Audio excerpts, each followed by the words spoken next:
നാൾതോറും നമ്മുടെ ഭാരങ്ങളെ ചുമക്കുന്ന കർത്താവ് വാഴ്ത്തപ്പെടുമാറാകട്ടെ.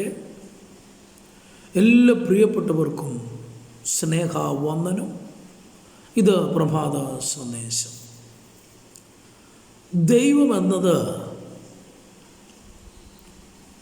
ഒരു സത്യം തന്നെയാണ്.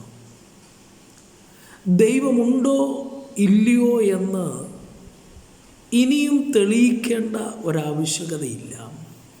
കാരണം അത് നമുക്ക് നമ്മുടെ കണ്ണിന് മുമ്പിൽ കാണുവാൻ, അനുഭവിക്കുവാൻ, നേടുവാൻ കഴിയുന്ന ഒരു സത്യം കൂടിയാണ്.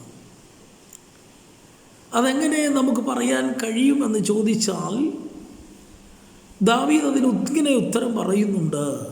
19-ാം സങ്കീർത്തനം അതിൻ്റെ 1-ാം വാക്യം നമ്മളിങ്ങനെ വായിക്കുന്നു: ആകാശം ദൈവത്തിൻ്റെ മഹത്വത്തെ വർണ്ണിക്കുന്നു, ആകാശവിധാനം അവൻ്റെ കൈവേലയെ പ്രസിദ്ധമാക്കുന്നു. ഈ പ്രപഞ്ചത്തിലേക്ക് നോക്കിയാൽ, ഈ അഖിലാണ്ട മണ്ഡലങ്ങളിലേക്ക് നോക്കിയാൽ നമുക്ക് കാണുവാൻ കഴിയുന്നതെല്ലാം ദൈവമുണ്ട് എന്ന് തെളിയിക്കുന്ന തെളിവുകളാണ്. അതുകൊണ്ടാണ് ഇവിടെ അഭിഷിക്തനായ ദാവീദ് പറയുന്നു, ദൈവത്തിൻ്റെ മഹത്വത്തെ വർണ്ണിക്കുന്നു. എന്ത്? ആകാശത്തിലേക്ക് നോക്കിയാൽ, ആകാശവിധാനങ്ങളിലേക്ക് നോക്കിയാൽ അവൻ്റെ കൈവേലയെ പ്രസിദ്ധമാക്കുന്നു, പബ്ലിഷ് ചെയ്യുകയാണ്. എന്ത്?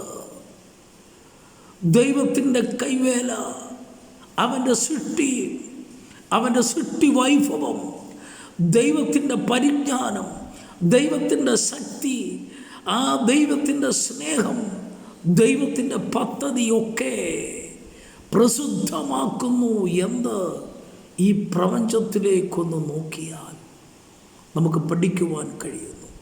പ്രപഞ്ചത്തെ നോക്കി പഠിച്ചാൽ തന്നെ അതിൻ്റെ അകത്തെല്ലാം കാണുവാൻ കഴിയുന്നത് ദൈവത്തിൻ്റെ ആ സർവവ്യാപിത്വം. ദൈവം ആരാണ്? ദൈവത്തിൻ്റെ പ്രവൃത്തി എന്താണ്? ദൈവത്തിൻ്റെ സ്വഭാവ സവിശേഷതകൾ എന്താണ് എന്ന് നമുക്ക് കാണുവാൻ കഴിയുന്നു.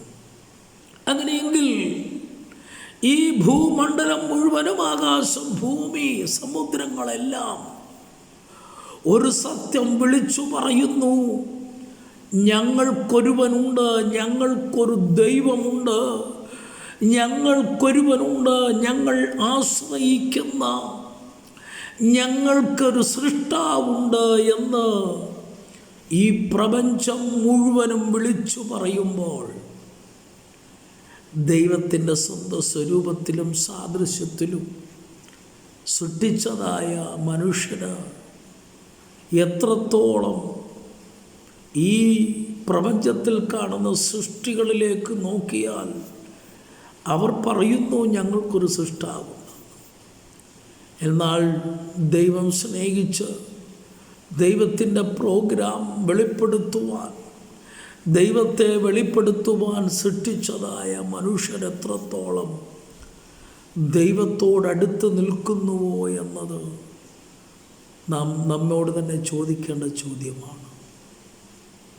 നമുക്ക് ദൈവം തരുന്ന ഓരോ നിമിഷവും, നമുക്ക് ദൈവം തരുന്ന ഓരോ അനുഗ്രഹങ്ങളും, അതെല്ലാം ദൈവത്തിൻ്റെ വൈഭവവും ദൈവസ്നേഹവും അതിൻ്റെ ആഴവും വീതിയും ഉയരവുമെല്ലാം വിളിച്ചു പറയുകയാണ്. പലപ്പോഴും നമുക്ക് ദൈവത്തെ സേവിക്കേണ്ടതുപോലെ സേവിപ്പാൻ കഴിയുന്നില്ല. നമുക്ക് പലപ്പോഴും ദൈവത്തെ വേണ്ടതുപോലെ സ്നേഹിക്കേണ്ടതുപോലെ സ്നേഹിപ്പാൻ കഴിയുന്നില്ല എന്നത് നമ്മുടെ പരാജയമാണ്. ആ പരാജയം നമ്മൾ സമ്മതിച്ചേ പറ്റത്തുള്ളൂ. ഈ ദിവസങ്ങൾ കൂടുതൽ ദൈവാശ്രയമുള്ളവരായി, ദൈവത്തെ കൂടുതൽ അറിയുന്നവരായി, അറിഞ്ഞവരായി, ദൈവത്തോട് ചേർന്ന ദൈവാശ്രയമുള്ളവരായി നമ്മുടെ ജീവിതം നയിപ്പാൻ സർവശക്തനായ ദൈവം നമ്മളെല്ലാവരെയും സഹായിക്കട്ടെ എന്ന് ആത്മാർത്ഥമായി പ്രാർത്ഥിക്കുന്നു. ദൈവം നമ്മെ അനുഗ്രഹിക്കട്ടെ. ആമേൻ.